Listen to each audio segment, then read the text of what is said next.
ప్రార్థన చేసుకుందాం. Dear God and loving Father, help us tonight as we see the life of Ruth. I pray, Father, that this message will speak to our hearts. Guide me, Father, and put a word in my heart, Lord, so that I can speak your word, your will to these wonderful people. I pray, Lord God, that the Holy Spirit will continue to bring conviction in our heart and help us, Lord, to be convicted Christian. Help us, Lord, to develop a strong conviction in the Spirit of God. As we see the scenario of our world right now, what's going on around, there are rumors of wars, and it seems that things in your words is getting fulfilled, Father. And help us to be very sensitive to your words, to your will in our lives. And Lord, I pray that this message tonight will open up our mind, our imagination, Lord, that we need to have a strong conviction in the word, in the Spirit of God. And I pray to these wonderful people, to this church, continue, Lord, to use this as a shining testimony of your gospel in this area, in this area, Lord God. Thank you for your faithful people here. Thank you, Lord, for your grace upon them. Continue, Lord, to empower us and use us in this ministry. In the name of Jesus Christ, amen. So, we can develop a strong conviction in the Spirit of God. అయితే దేవుని యొక్క ఆత్మలో మన యొక్క మనస్సాక్షిని చాలా బలపరచుకోగలం. The, the decision of Ruth this time is a spirit-filled decision. అయితే ఇక్కడ రూతు తీసుకున్న తీర్మానం అనేది ఎంతో ఆత్మతో నింపబడిన తీర్మానం ఇది. Because it leads to her strong commitment to follow the Lord's will in her life, and it seems that every step from this decision leads to the will of God, or leads to Boaz. You know that Boaz is a type of or a picture of a redeemer, or the Lord Jesus Christ, and we can see that every step of Ruth from this decision to cleave unto Naomi is leading actually to that wonderful work of the Lord in her life. అయితే తను తీసుకున్న తీర్మానం ఏంటంటే ఆ యొక్క నిర్ణయం అనేది చాలా గొప్పది. ఎందుకంటే తను తీసుకున్న ఆ తీర్మానం బట్టి తన జీవితం పాడైపోవచ్చు, లేదంటే చాలా మంచిగా నడిపించాడు. ఎలాగైతే బోవాజు తన జీవితంలోకి వచ్చి తన జీవితంలో మారిపోయిందో దాన్ని బట్టి చూడొచ్చు. తను తీసుకున్న తీర్మానం అనేది చాలా మనసాక్షి బలంగా కోరుకొని తీసుకున్నది. If we are really convicted or having conviction of the Spirit, and we will simply follow that conviction of Holy Spirit in our lives, it will surely lead to our victory. అయితే మన యొక్క మనసాక్షిలో ఎప్పుడైతే దేవుని ఆత్మపై ఆధారపడి తీసుకుంటామో అది ఖచ్చితంగా మన జీవితాలని విజయానికి దారితీస్తుంది. So how can we develop a strong conviction in the Spirit of God? అయితే ఎలా దేవుని యొక్క ఆత్మలో మన యొక్క మనసాక్షిని దృఢంగా చేసుకోగలమంటే Two things tonight. Number one, మొదటిగా it will happen by living in the Spirit of God and walking in the Spirit of God. మొదటిగా అటువంటి దృఢమైన మనసాక్షి కలిగే ఆత్మలో నింపబడాలంటే మొదటిగా ఆయన యొక్క ఆత్మలో మనం నడవాలి. We can develop a strong conviction in the Spirit of God by living and walking in the Spirit of God. ఆయన యొక్క ఆత్మలో మనం ఎల్లప్పుడూ నడుస్తూ అలాగే ఆయన యొక్క ఆత్మలో జీవిస్తూ ఉండాలి. You know, it is one thing to live in the Spirit, and it is another thing to walk in the Spirit of God. అయితే ఆత్మలో జీవించడం వేరుగా ఉంటుంది, అలాగే ఆత్మలో నడవడం వేరుగా ఉంటుంది. The Bible says in Galatians chapter 5 verse number 16 in our Bible, గలతీయులకు రాసిన పత్రిక 5వ అధ్యాయం 16వ వచనంలో, Galatians chapter 5 verse number 16, I can read to you. The Bible says, "This I say then, walk in the Spirit, and ye shall not fulfill the lust of the flesh." గలతీయులకు రాసిన పత్రిక 5వ అధ్యాయం 16వ వచనంలో, గనుక నేనేమి చెప్పుచున్నాను ఆత్మయందు నడుచుకునుడి, అప్పుడు మీరు మీ శరీర భోగేచ్ఛలను నెరవేర్చరు. The lust of our flesh should not dominate, but instead the Spirit of God. This will only happen when we live and walk in the Spirit of God. అయితే మన యొక్క శరీర భోగేచ్ఛలు మన యొక్క ఆత్మని నడిపించకూడదు, కానీ దేవుని యొక్క ఆత్మ ద్వారా మనం నడిపించబడాలి. అలా ఎప్పుడైతే జరుగుతుందంటే, ఎప్పుడైతే మనం దేవుని యొక్క ఆత్మ ఎల్లప్పుడూ నడుస్తుంటామో అప్పుడు మన యొక్క ఆత్మ అనేది నడవబడుతుంది. Galatians chapter 5 verse number 25. గలతీయులకు రాసిన పత్రిక 5వ అధ్యాయం 25వ వచనంలో, The Bible says, "If we live in the Spirit, let us also walk in the Spirit." 25వ వచనంలో, మనము ఆత్మలో జీవించు వారమైన ఎడల మనము ఆత్మలో కూడా నడుచుకుందాము. Living and walking in the Spirit is not actually happening by accident. It must be intentional in our Christian life. అయితే ఆత్మలో జీవించడం లేదంటే ఆత్మలో నడవడం అనేది అనుకోకుండా జరిగేది కాదు. అది మన యొక్క దృఢ సంకల్పం ద్వారా చేయబడిన కార్యం అది. You know, when you see it in the life of Ruth, walking in the Spirit is very intentional in her, that she needs to forsake her own countrymen and intentionally decide to follow the Lord, going to Judah, Bethlehem, Judah. ఎలాగైతే Ruth తీసుకున్న నిర్ణయం కూడా అతను ఏమి అనుకోకుండా చేసింది కాదు. తను ఎంతో దృఢంగా నిశ్చయించుకొని వారి యొక్క దేశ ప్రజల్ని కాదనుకొని తిరిగి తను దేవుని యొక్క మార్గంలో నడిచింది.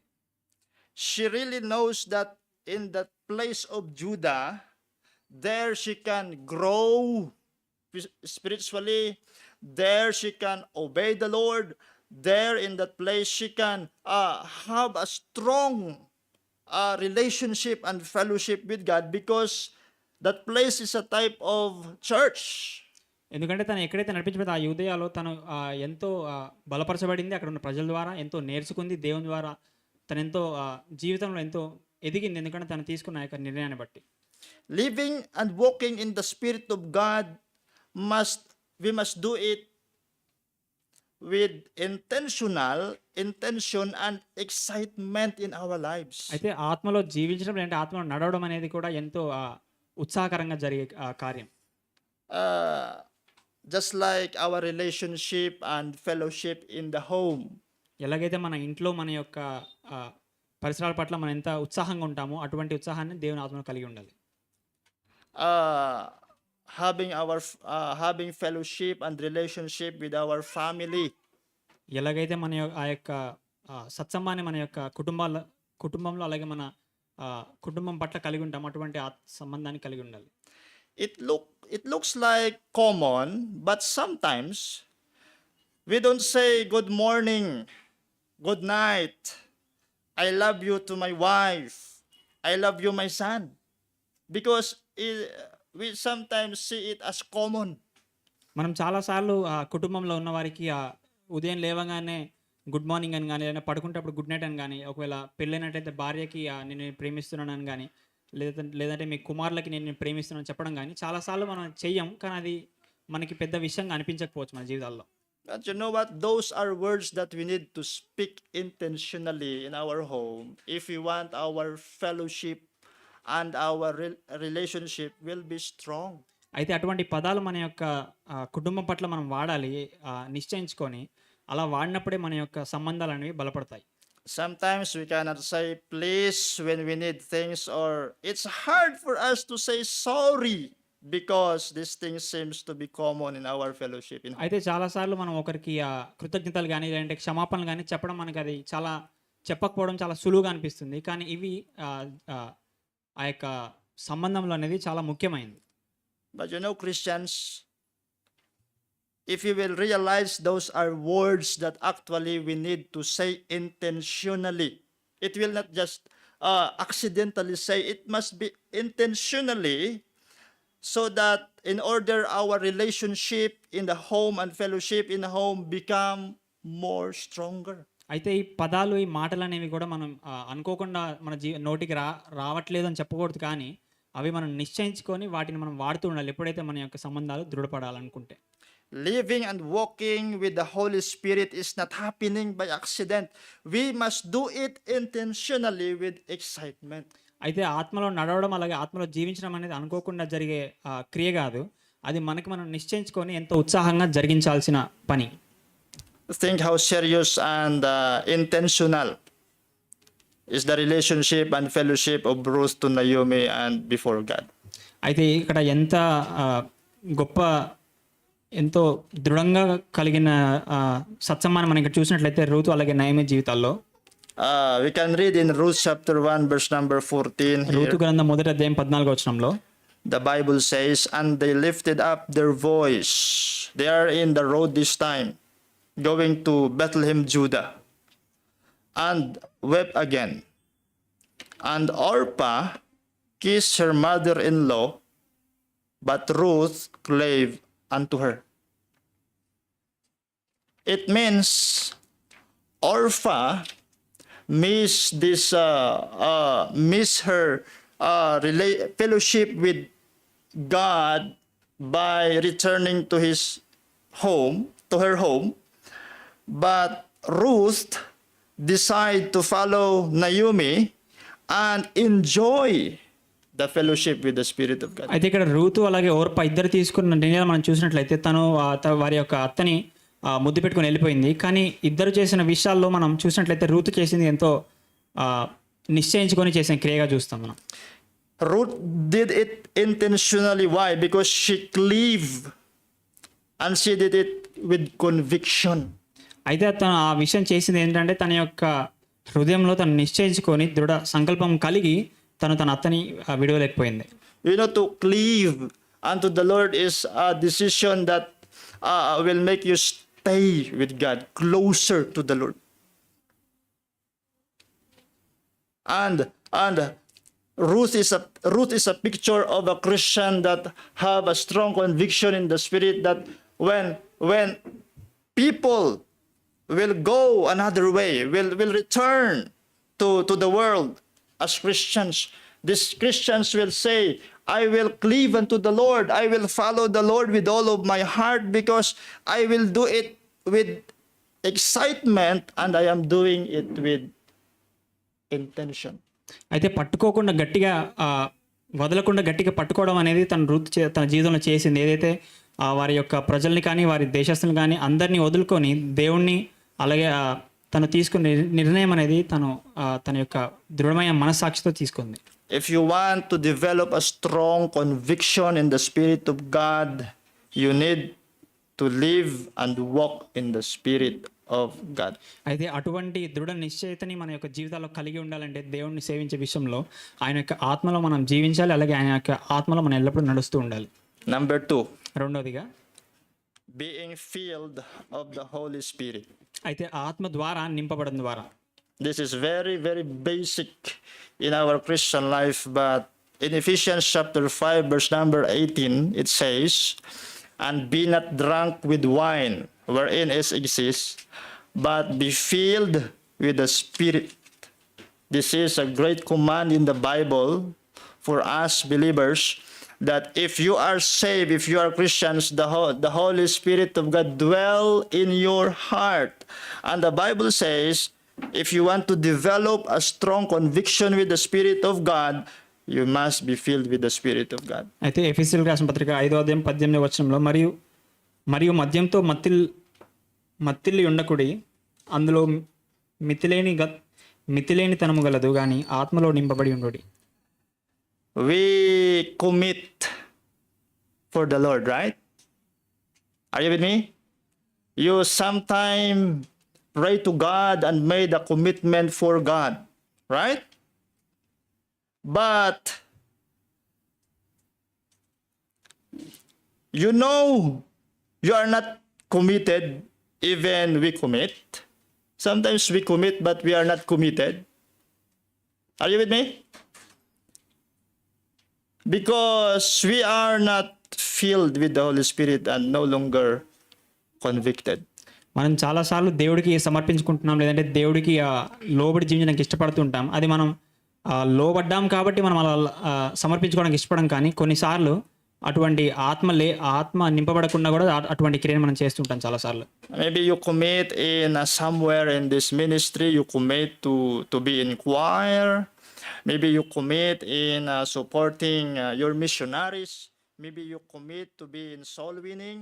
Maybe you commit to be in visitation. Sometimes you commit here in your ministry to do some thing that will help you to be faithful. But the question is, are you committed to that commitment? అయితే చాలాసార్లు మనం సమర్పించుకుంటాం. కొన్నిసార్లు choir పాడడానికి, లేదంటే విజిటేషన్స్కి వెళ్ళడానికి, లేదంటే ఆత్మల జయించే విషయంలో అన్నిట్లో మన యొక్క తీర్మానాన్ని మనం తీసుకుంటాం. కానీ అటువంటి తీర్మానాన్ని మన జీవితంలో ఖచ్చితంగా కలిగి ఉన్నాం అనేది ప్రశ్న. The problem is you are not committed because you are no longer convicted and filled with the Spirit of God. అటువంటి ఆత్మ నింపబడిన మనస్సాక్షి లేకుండా చాలాసార్లు మనల్ని మనం సమర్పించుకోవడానికి ప్రయత్నిస్తూ ఉంటాం. We need to see that this conviction of Holy Spirit in our lives is very important, so that it will remind us our commitment to Him. అటువంటి మనస్సాక్షి కోల్పోయిన మనసులో మనం ఎప్పుడైతే కలిగి ఉంటామో అటువంటి పరిస్థితుల్లో మనకి యొక్క దేవుని యొక్క పరిశుద్ధాత్మ అనేది చాలా ముఖ్యం. ఏదైతే ఎప్పుడు మనల్ని ఎప్పుడు పురికొల్పుతూ అలాగే మనకి ఎప్పుడు జ్ఞాపకం చేస్తూ ఉంటుంది. Maybe God is calling us revival in our commitment to Him, so that this church will continually to be used by God in this place. And revival takes place in our lives when we repent. అయితే ఎప్పుడైతే దేవుడి యొక్క ప్రదేశంలో ఒకవేళ అటువంటి మనస్సాక్షి కలిగినట్లయితే దేవుడు తన యొక్క ఉజ్జీవాన్ని ఇవ్వడానికి ఆసక్తి చూపిస్తున్నాడు. 2 Chronicles chapter 7 verse 14, the Bible says, if my people which are called by my name, if we really pray to God and pray to God, shall humble themselves and pray and seek my face and turn from their wicked ways, then will I hear from heaven and will forgive their sins and will heal their land. రెండో దినవృత్తాంతాలకు రాసిన పత్రిక 7వ అధ్యాయం 14వ వచనం అలాగే 15వ వచనంలో 2 Chronicles 7:14. నా పేరుతో పిలువబడిన ప్రజలు తమను తాము తగ్గించుకొని ప్రార్థించి నా ముఖమును వెతకి తమ దుష్ట మార్గం నుండి తిరిగిన ఎడల అప్పుడు నేను పరలోకం నుండి వాని పాపము క్షమించి వారి దేశమును స్వస్థపరచెదను. Let's revive our conviction in the Holy Spirit before our conscience being seared. అయితే మన యొక్క మనస్సాక్షిని మనం దాన్ని తిరిగి ఉజ్జీవపరచుకోవాలి, అది పడిపోకముందే. The Bible says in 1 Timothy chapter 4 verse 1 and 2, the Bible says, and now the Spirit speaketh expressly, that in the latter times some shall depart from the faith, giving heed to the seducing spirits and doctrines of devils, verse 2, speaking in lies in hypocrisy, having their conscience seared with a hot iron. 1 Timothy 4 మొదటి Timothy రాసిన పత్రిక verse 1 and 2. 4వ అధ్యాయం 1వ వచనం. అయితే ఆత్మ స్పష్టంగా చెప్పినదేమగా కడుగుల సమయంలో కొందరు మోహించు ఆత్మలను దయ్యముల సిద్ధాంతములను లక్ష్యపెట్టుచు విశ్వాసం నుండి వెడలిపోదురు. వేషధారణి అందు అబద్ధములు పలుకుచు వారి మనస్సాక్షి మండుచున్న ఇనుప కడ్డీతో వాత వేయబడిన వారై. Maybe we are not convicted because our conscience is already seared. అయితే మనం ఆ యొక్క మనస్సాక్షి వాత వేయబడిన స్థితిలో ఉన్నాం కొన్నిసార్లు, అందుకే మనం అది గ్రహించలేకపోతుండొచ్చు. This word seared in the Bible, conscience is seared, is very dangerous in a life of a Christian. అయితే ఈ యొక్క వాత వేయబడడం అనేది చాలా క్రైస్తవ జీవితంలో చాలా బాధాకరమైన విషయం వారి జీవితాల్లో. The word seared is to cause someone's consciousness or feeling being insensitive to the situation. అయితే వాత వేయబడడం అనేది ఒక క్రైస్తవుని జీవితంలో వారి ఆత్మ గురించి మాట్లాడుతుంది, ఏది గ్రహించలేని స్థితిలో ఉన్న వారికి. You know, I remember the first time I robbed the money of my father on his wallet, I was so afraid. That was the first time. I think I am 5 years old that time. I want to get the money on my father's wallet, and I cannot get the hundreds, I cannot get the thousands, I only get 20 because of fear.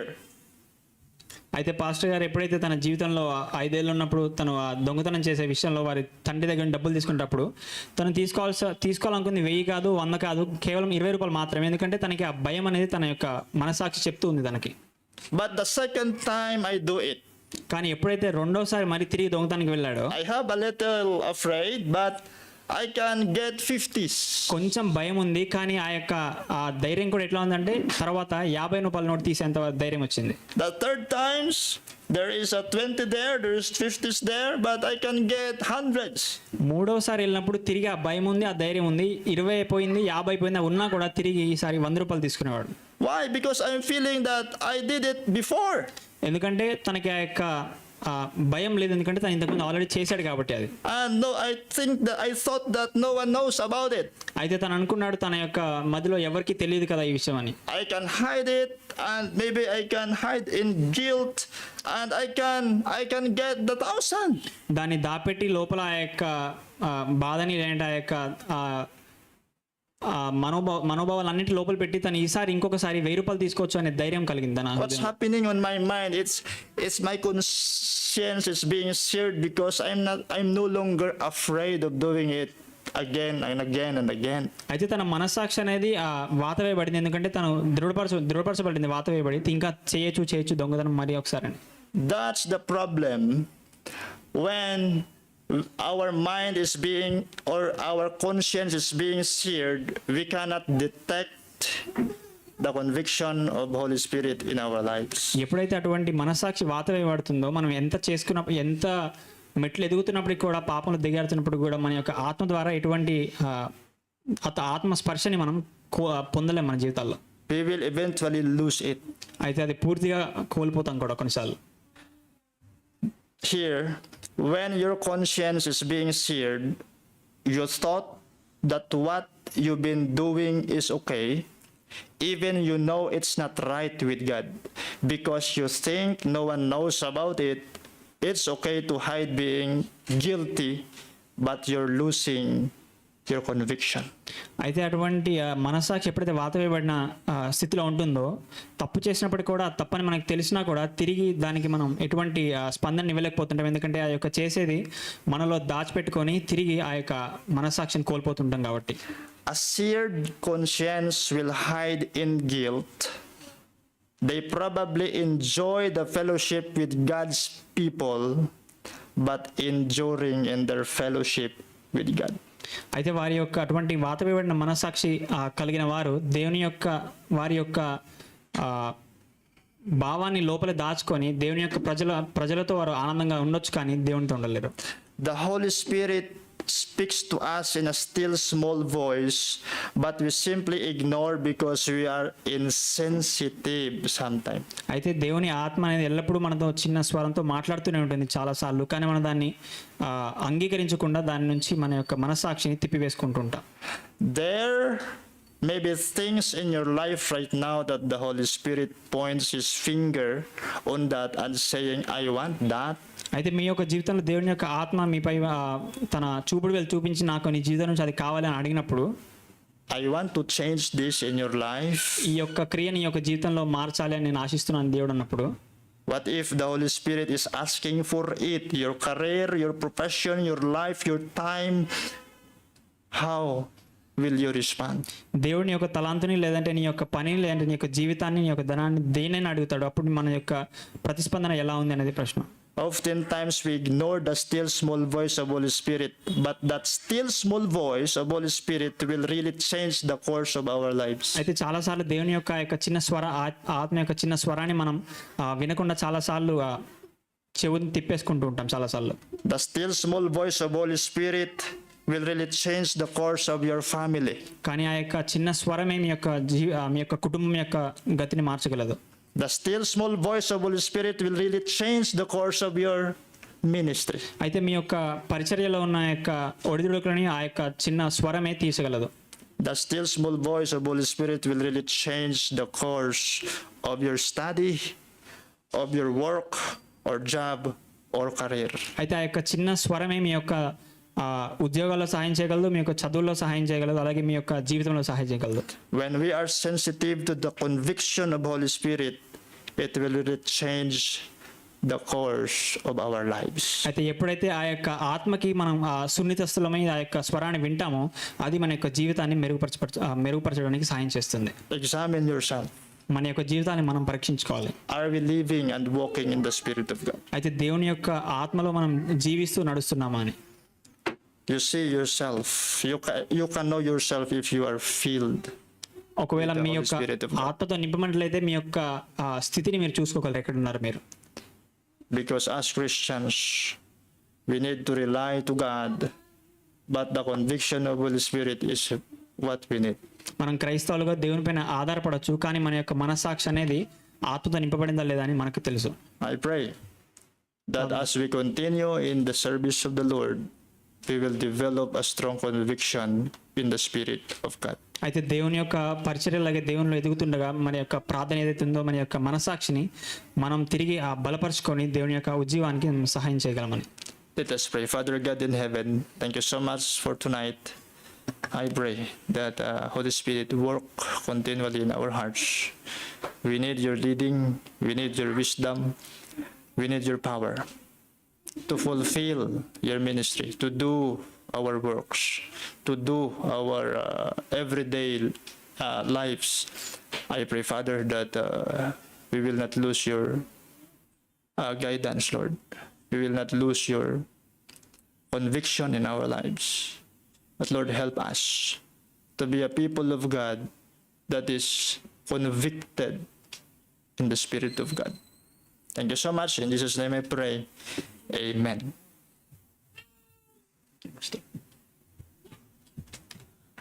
Thank you, Pastor S. So, Missionary Ravi, appreciate that. దేవుడికి వందనాలు. Amen. So, I hope you are blessed.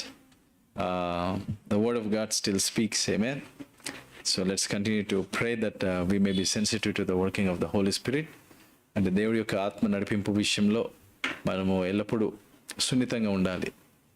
So అలా ఉన్నట్లయితే దేవుడు మన బలహీనతలు పాపములను చూపించి మనల్ని మార్చే ప్రయత్నంలో మనం ఎదుగుతాం. లేదా మనం కఠినంగా అయినట్లయితే మన హృదయాలు ఆయన స్వరం వినకుండా అప్పుడు చాలా దూరంగా అంటే దేవుని అంటే చిత్తంలో నుంచి దూరంగా వెళ్ళిపోవాల్సి వస్తుంది. సో అప్పుడు మన జీవితాలు మెరుగు అవ్వవు. ఇంకా అప్పుడు ఎప్పటి వరకు అంటే మనము మారి ఆయన తట్టు తిరిగేంత వరకు. So thank you, Missionary Ravi, for the wonderful reminders. Thank you so much for your life and testimony and also for your family. And it's time for us to bring our offerings. ఒకవేళ ఆదివారం ఎవరైతే మన దశమ భాగాలు కానుకలు ఎవరైతే తీసుకురాలని స్థితిలో ఉన్నారో ఇప్పుడు మనం ఇచ్చే అవకాశము. So let's prepare our tithes and our offerings. Let's prepare to give as unto the Lord. Let us pray for the offerings. Brother Jesa, please come. So సహోదరుడు జేసన్ ప్రార్థన చేస్తాడు, తర్వాత మనం పాట పాడదాము. పాట పాడేటప్పుడు కానుకలు తీసుకుందాం. Let's pray and will take offering while the offer singing. Our loving living Heavenly Father, thank you for the message that we have heard, Father. As we take this offering, bless our heart, open our heart to be more gracious, Father, and bless us as a cheerful giver. In Jesus' name I pray, Amen. Amen. Let's sing తెలుగులో పాట పాడదాము. నీ ధనము నీ ఘనము ప్రభు యేసుదే. నీ ధనము నీ ఘనము ప్రభు యేసుదే, నీ దశమా భాగము నీయ వెనుదీతువా వెనుదీతువా. ధరలోన ధన ధాన్యముల నీయగా కరుణించి కాపాడి రక్షింపగా. ధరలోన ధన ధాన్యముల నీయగా కరుణించి కాపాడి రక్షింపగా. పరలోకనాథుండు నీకీయగా మరి యేసు కొరకీయ వెనుదీతువా. పరలోకనాథుండు నీకీయగా ఉండగా మరి యేసు కొరకీయ వెనుదీతువా. నీ ధనము నీ ఘనము ప్రభు యేసుదే, నీ దశమా భాగము నీయ వెనుదీతువా వెనుదీతువా. Man, a few announcements. So continue to pray for the ministries of our church and also for the Bible school and our church anniversary. And as we are working on also for Telugu brethren who wants to learn with Brother Nehemiah will be the main teacher, and I'll be there once in a while, but mostly I'll be towards English. So pray for our Bible school because there's a great need for many to learn, and so it's open for every member. And also we will also encourage brethren from villages, those we are ministering for them also to join. And if there are anyone who is willing out of Hyderabad, we will also put live for them. If not, it would be only here at the church for Telugu. So I hope and pray that no matter we have studied long time back, it's always good to keep studying and refresh our memory. అంటే మనము గతంలో ఎంత చదివినప్పటికీ కూడా నిరంతరము మనం అలా చదువుకుంటూ జ్ఞాపకం చేసుకొని మళ్ళీ మనము ఎదగడం చాలా ఆవశ్యకము. ఎందుకంటే మన గర్వం అనేది మనం నాపేస్తుంది, నాకు ఆల్రెడీ తెలుసు అనుకుంటాము, కానీ దేవుడు అనేక విషయాలు మనకు నేర్పుతుంటుంటాడు. సో అందుకే ఆ బైబిల్ స్కూల్ తెలుగులో ఆగస్ట్ నెలలో స్టార్ట్ అవుతుంది. డేట్ ఇంకా కన్ఫర్మ్ కాలేదు, కానీ యానివర్సరీ తర్వాత, అంటే యానివర్సరీ 14, 15, 17. సో 17 తర్వాత మనము తెలుగులో స్టార్ట్ చేయబోతున్నాము సహోదరుడు నెహెమయ్య గారితో. నేను అప్పుడప్పుడు ఉంటాను, కానీ ఎక్కువ ఇంగ్లీష్లో ఉంటాను, కానీ తెలుగుది కూడా స్టార్ట్ అవ్వబోతుంది. సో దాని కొరకు ప్రార్థించండి. So we have our choir practices every Saturday 6 p.m. So please come and be here for the choir practices. So thank you once again for coming. చాలా కృతజ్ఞతలు వచ్చినందుకు. Let's all stand. మనం ముగింపు ప్రార్థనలో మన ప్రార్థనతో ముగించి మనము గృహాలకి తిరిగి వెళ్దాము. మన మధ్యలో పాస్టర్ ప్రభుదాస్ గారిని ప్రార్థన, so will ask pastor Prabhudas to dismiss us. ప్రార్థనలు ముగించండి పాస్టర్. మహిమా స్వరూపి ప్రేమగల తండ్రి, ఈరోజు జరిగినటువంటి ప్రార్థన కార్యక్రమం ఎంతో ఆస్వాదకరంగా జరిగించారు. దైవజనుల చేత చక్కటి వర్తమానము ఋతు గంధర్ము నుంచి ప్రభు తెలియపరిచారు. అయానికి స్తోత్రాలు. నీ సన్నిధిని ఆశ్రయించి నీ సన్నిధిని కలిగిన వారు జీవితము ఏ విధంగా ఉంటుందో ఈరోజు రూతును మాకు మాదిరికరంగా చూపించారు. అవును తండ్రి, దేవా, నిశ్చితమైన మార్గంలో నడిచిన వారు ఎప్పుడు కూడా బొమ్మ కాలేదు కనుక ప్రభువు మార్గము మమ్మల్ని సరళము చేసి నడిపిస్తుంది. ఆ మార్గంలో మాకు అనేకమైన ఆశీర్వాదాలు ఉంటాయి. ఆ ఆశీర్వాదము ఏ విధంగా దీవించబడిందో రూతు ద్వారా మాకు తెలియపరిచారు. వందనాలు. ఆ విధంగా ప్రభా కూడిన సంఘాన్ని మీరు ఆశీర్వదించండి. జరిగిన కార్యక్రమంతో కూడా కేవలం నీకు మహిమకరంగా జరిగించుకున్నందుకు వందనాలు. వాక్యాన్ని అందించిన దైవజనులను, అలాగే మరి వినయ్ పాస్టర్ గారిని, సంఘ బిడ్డలందరూ కూడా దీవించండి. ఈరోజు ఈ కార్యక్రమంలో పాల్గొనే భాగ్యం నాకు ఇచ్చినందుకు స్తోత్రం. కనుక తండ్రి, నీ దీవెన ఆశీర్వాదములు కూడిన అందరికి అనుగ్రహించి నీ కృపా మహిమతో నింపమని బలపరచమని, తిరిగి నీ పునరుద్ధాన దినములో మళ్ళీ మేము కలుసుకునే భాగ్యం ఇచ్చమని యేసు నామములో అడుగుచున్నాము తండ్రి. Amen. Thank you so much once again for coming. God bless us all. We are dismissed. Thank you. God bless. Good night.